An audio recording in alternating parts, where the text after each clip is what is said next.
Welcome to hit TV. నేను మీ నిర్మల.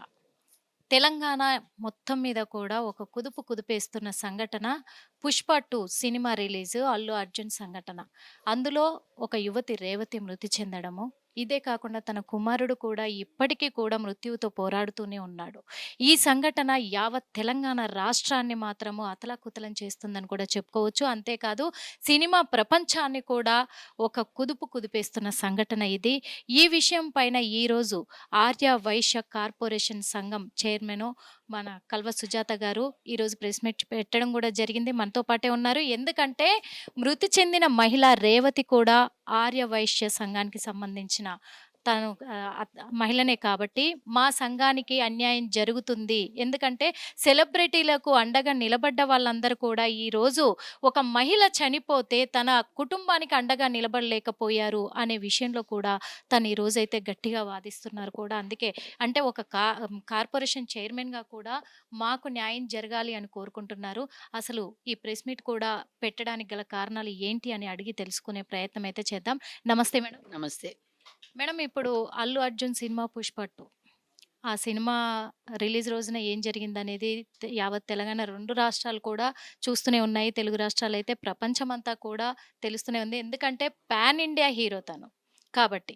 అందుకు మరి అంటే ఒక మహిళ చనిపోయిన విషయము ఒక ఫ్యాన్‌గా తనక్కడికొచ్చింది. అంటే ఒక అభిమానిగా తనక్కడికొచ్చింది. తను చనిపోవడం వల్ల చనిపోవడం అనేది నాకు సంబంధం అంటే నా వల్ల చనిపోలేదు అని ఒప్పుకోకుండానే చెప్తున్న సంఘటనలు హీరో 'అల్లు అర్జున్.' నిన్న ప్రెస్ మీట్‌లో కూడా ఒక విషయం చెప్పారు. అంటే నాకు ఈ విషయం తెలీదు నిజంగా. తెలుసుంటే నేనక్కడ ఉండేవాడిని కాదు. ఆ మహిళ దగ్గరికెళ్ళేవాడిని అని చెప్పారు. కానీ మీరేమో లేదు తనకు తెలుసు అంటున్నారు.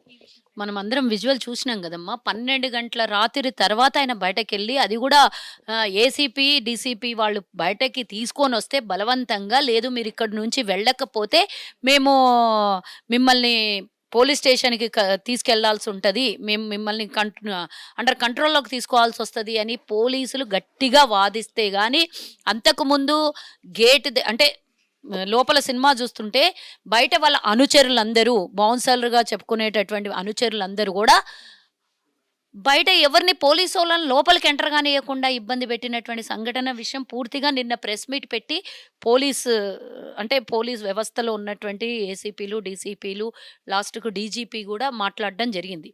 అంటే ఇది రాబోయే కాలానికి ఇదొక తప్పైతే జరిగింది. చాలా పెద్ద అన్యాయం జరిగింది.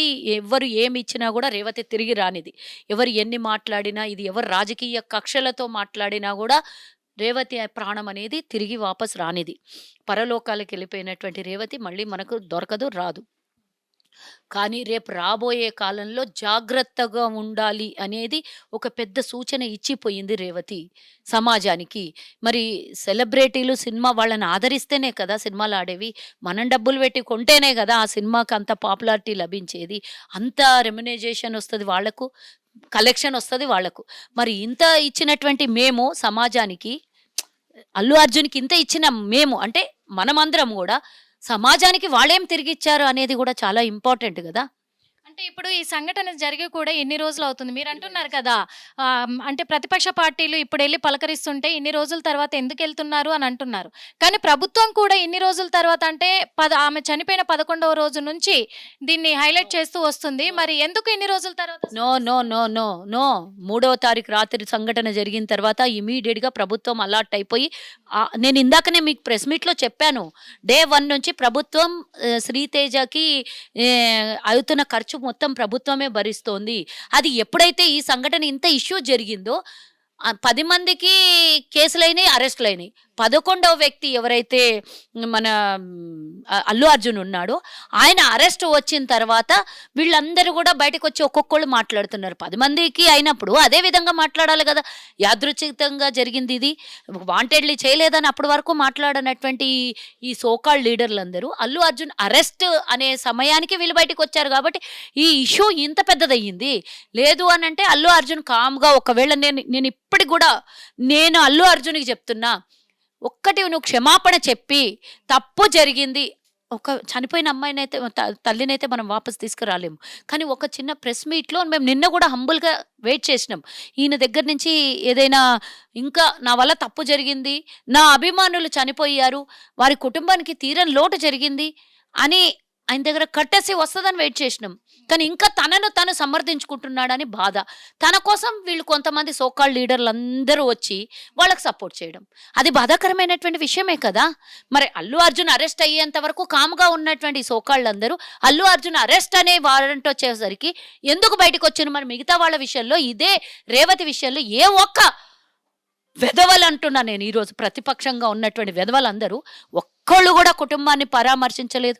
ప్రభుత్వం పూర్తి కంటికి రెప్పలాగా ఆ పిల్లోడిని కాపాడుకుంటూనే ఉంది.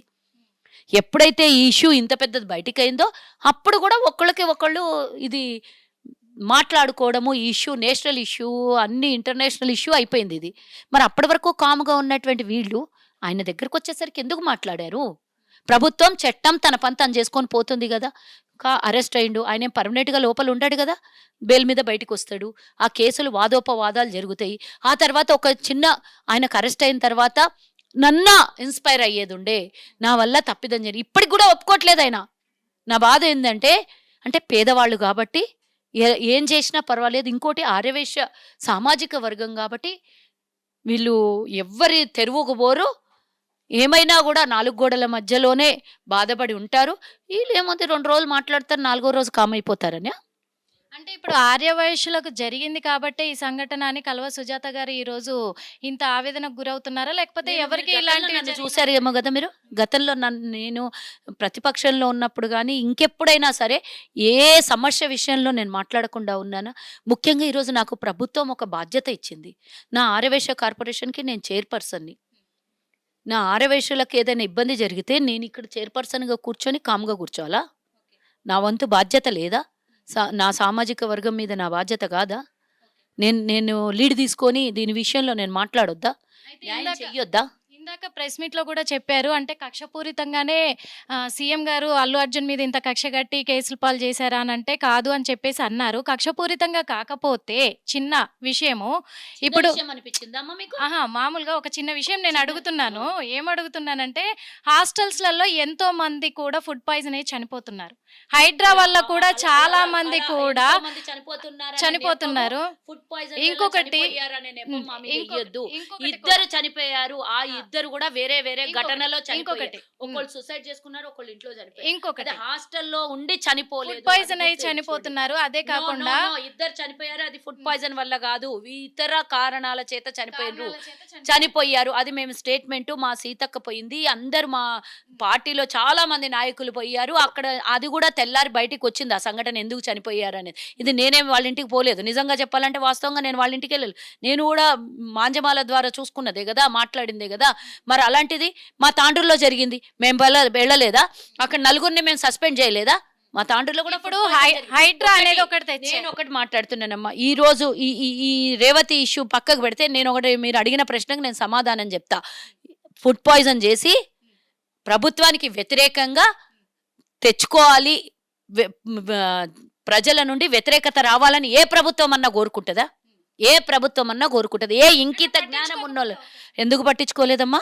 ఈరోజు రేవంత్ రెడ్డి గారు వచ్చిన తర్వాత వాళ్ళకి ఫుడ్ క్వాలిటీ లేదని ఎన్నో సంవత్సరాల తర్వాత వాళ్ళ డైట్ ఛార్జెస్ 200% పెంచి, కాస్మెటిక్ ఛార్జెస్ 40% పెంచి ఈరోజు వాళ్ళకు మన ఇంటి పిల్లలు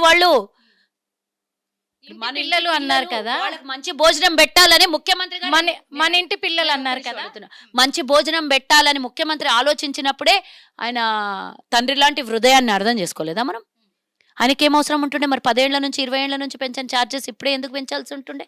ఈరోజు ఇంత కాస్ట్ ఆఫ్ లివింగ్ ఇంత అయిపోయిన తర్వాత ఈరోజు ఇచ్చేటటువంటి ప్రభుత్వం నుంచి ఇచ్చినటువంటి డబ్బు వాళ్ళకి సరిపోక, వాళ్ళ కాస్మెటిక్స్ కానీ వాళ్ళ ఆరోగ్యకరమైనటువంటి పోషక పదార్థాలు ఉన్నటువంటి భోజనం సరిగ్గా అందక పిల్లలు వీక్ అయ్యి లీనియస్ వాళ్ళని చూస్తుంటే ఒక్కొక్కరు బక్క చిక్కిపోయినరు. గత ప్రభుత్వం చేసిన పాపం. ఎస్ నేను వెళ్ళిన కదా మా తాండూరులో ఎస్టీ హాస్టల్లో జరిగినటువంటి ఘటనను చూస్తే పిల్లలు ఇంత బక్క చిక్కిపోయి ఉన్నారు. అక్కడ ఆడపిల్లలు, వాళ్ళకి రేపు పొద్దున ఫ్యూచర్ ఉంటుంది. పెళ్ళి అయిన తర్వాత పిల్లల్ని కనాలి అంటే ఆ శక్తి వాళ్ళకు ఉండాలి కదా. మరి యుక్త వయసులో ఆరోగ్యంగా ఉంటేనే కదా రేపు పొద్దున మంచిగా అవుతారు. మరి ఇవన్నీ మా ముఖ్యమంత్రి గారు ఆలోచించి అన్ని విధాల సకల సౌకర్యాలు ఇయ్యాలి అని హాస్టల్లో అందరు పిల్లలు సమానంగా ఉండాలని ఆలోచించిన ముఖ్యమంత్రి ఫుడ్ పాయిజన్ కేర్లెస్గా ఉండి చేయిస్తారా? ఓకే. ఇప్పుడు ఒక మహిళ ఒక అభిమానిగా వచ్చి తొక్కిసలాటలో చనిపోయింది. అది హీరో తన ఏమంటారు తన ఫెయిల్యూర్ అనే అనుకుందాం. అంటే తన వల్లే తను చనిపోయింది అని అనుకుందాము. ఒక్కటి చిన్న లాజిక్కు. కానీ ఇప్పుడు ఒక హైడ్రాని తీసుకురావడం వల్ల కొన్ని ఇండ్లు కూలిపోతే చాలామంది కూడా ఆత్మహత్యకు గురయ్యారు. అలాగే గుండెపోటొచ్చి చనిపోయినోళ్ళు కూడా ఉన్నారు. మరి వాళ్ళ చావులకు ఎవరు మీరు అడుగుతున్నారు? మీరు బీఆర్ఎస్ వాళ్ళ చావులకు వీడియో చూసాను నేను.